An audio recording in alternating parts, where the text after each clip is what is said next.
I just started an internship, and one of these thought processes came to me while I was working today. You're not afraid to ask questions when you're new, when you first start, when you're learning to do something.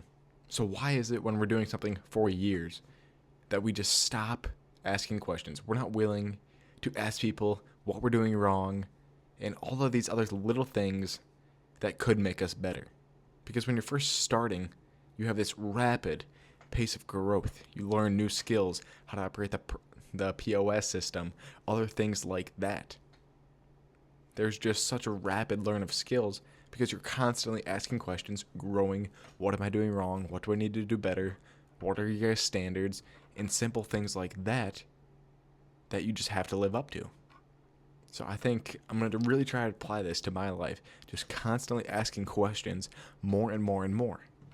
Because the faster the rate of growth or learning, it usually benefits you.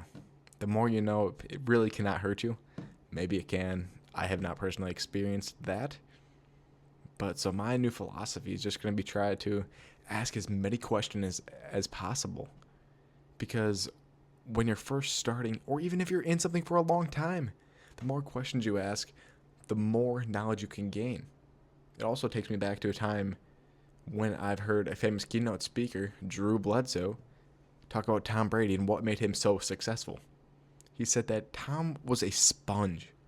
He just absorbed everything. He was curious about every little nook and cranny of why Drew did what he did, and other players of what they did and why they did it.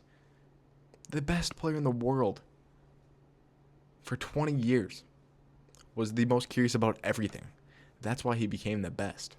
Because he was curious and not willing to look stupid when you're trying to ask a question. So that's my new philosophy right now. Ask as many questions as possible and just try to learn as much as you can.